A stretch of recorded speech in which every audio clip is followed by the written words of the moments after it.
Let me টক। অনেক বোনেরা আজকে মাহফিলে বোরকা পরেই আসছেন, হিজাব পরে আসেন, আমি জানি। আপনাদের জন্য আমি মন থেকে কিছু কথা বলছি, প্রিয় বোন, মন থেকে শুনবেন, কান খাড়া করে শুনবেন। হিজাব আর নেকাব পড়লেই কিন্তু আসলে দিনদার হওয়া যায় না।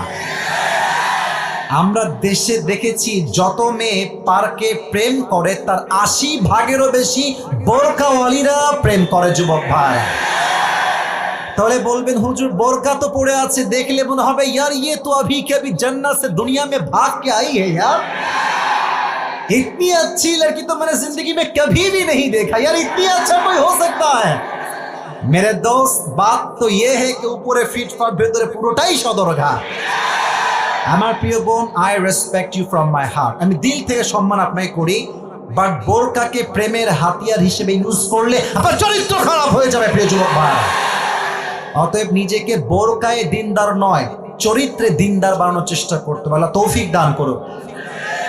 এই তোমরা আমিন কও না কেন রে ভাই? রে ভাই, আরেকবার কোন আমিন। সেকেন্ড মেসেজ বলে